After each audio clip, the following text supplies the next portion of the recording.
Welcome back to the Brian Clay Chronicles. We have one of my other good friends who's a political consultant and former legislator. How you doing, Mr. Bret Doing Thompson? great. How you Glad doing? to be here, man. Always. Always. We don't have a lot of time, so let's jump right into it. The mayoral race, obviously we had Reverend Whalum here. We had Reverend Hutchinson discuss a little bit about what he believes in the mayoral race. Bret, you're a long-time political activist. You've been doing this for a long time. What you think? I think it's the most hotly contested race that we will live to see, at least in this generation, for now.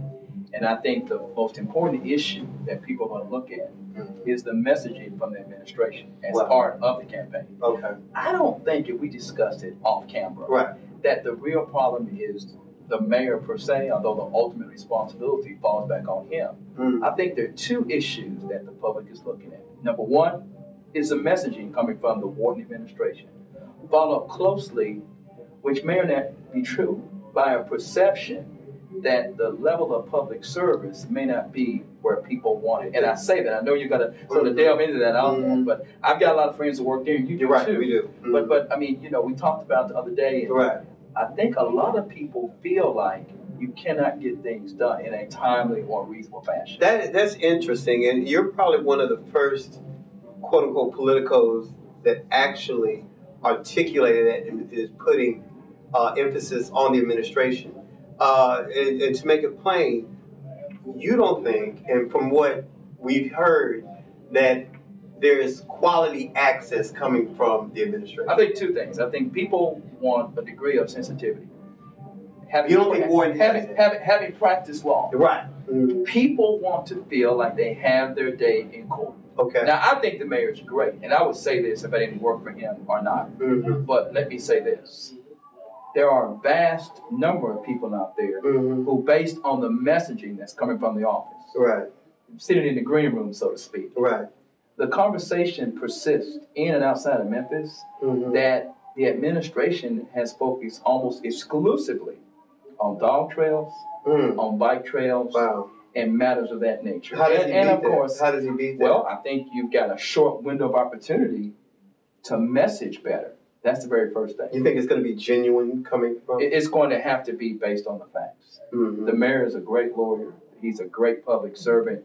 But what has got to happen is the question becomes from the messaging, who, if anyone, is more qualified to be mayor of this city that has a multi-billion-dollar budget than the existing mayor? Do you think anybody's out there? I don't think... You think Whalum is? I don't think a candidate has approached the canvas or can stand toe-to-toe with Mayor A.C. Wharton for several reasons. Number one, you cannot argue with the level of successes of the administration. It's just that the messaging has not been put out there the right way. I think even you would agree that they've had some great successes. They've had some things that they have done well, and of late, the mayor has been on the offensive, obviously. Oh, no doubt about it. I think that one of the things that I did say to Reverend Whalum and Reverend Hutchinson, the most bizarre mayoral announcement I've ever heard was Jim Strickland, because he was so incredibly negative, and which blew me away, because Jim is a political veteran, so to speak.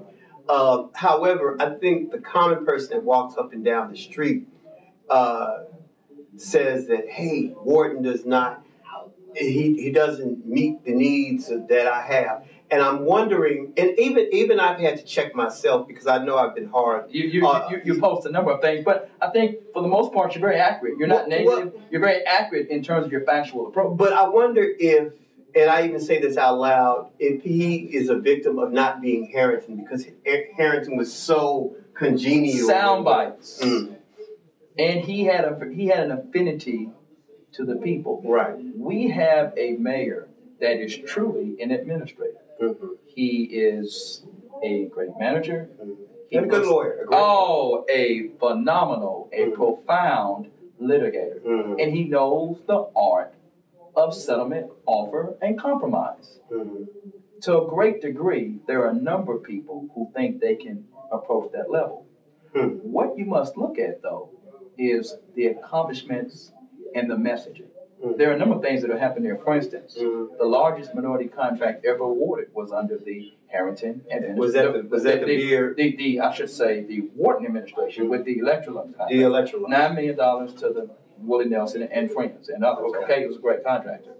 The other thing that has happened, I heard earlier about real numbers and perceived numbers as it relates to crime. I do think they have made some major inroads in terms of dealing with that.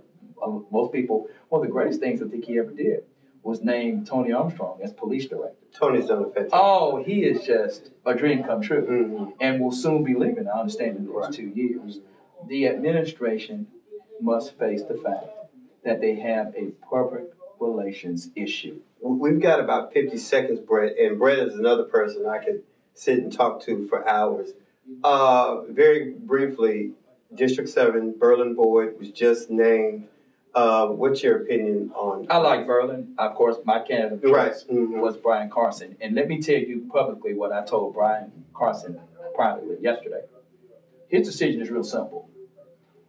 We've got to determine if over the next 8.5 or 9 months, he can raise the requisite amount of money, which would be a prerequisite to even thinking about running for that race. And I can't imagine that anyone in District 7, the most impoverished, yes, it is, poverty-stricken area in the entire state. Yes. Okay? And that's my community. Am I saying it right? My family's community. And I grew up, we lived right there off of Springdale, attended Valentine School, and I have great contacts there, even though I'm a Whitehaven resident. Right. The city this is my city. Right. So whatever happens there, happens here. What I think must happen is we first got to determine who all is going to be running. Don't rule out names like Kimber Ford. Right. And don't rule out, even though she told the city council, I'm sort of an old fox at this, that is Barbara Swearingen Ware. Wow, you think she may do it again? If she runs, she has more name recognition than every candidate combined. I'm going to tell you, the Douglas community would deliver for Barbara. I mean, they love her. Yeah. And there's still a very high degree of sympathy for a female, for a very popular black female who just happens to be an evangelist and gave just a rousing speech before that council. She had to know that she wasn't going to get but one vote. Janice Fuller voted for her in the first round. But she also had to be putting in place right now a basic prerequisite to political strategy, and that is to get your name out soon. We've had Bret Thompson with us. Bret, you got to come back, right? I'll be back. You said you're going to come back. And I would like to get a number of the candidates here. Okay. Not just candidates that we represent, but I think public, robust dialogue is very important I think in the democratic process. Well, that's what we do here. We got to do it. You taught me well. L3 Media is the Mid-South's premier videography and photography company, specializing in capturing all of life's greatest moments. Whenever you need talented and professional service for your events or business, L3 Media is the company for you. You can contact us at all of our social media sites.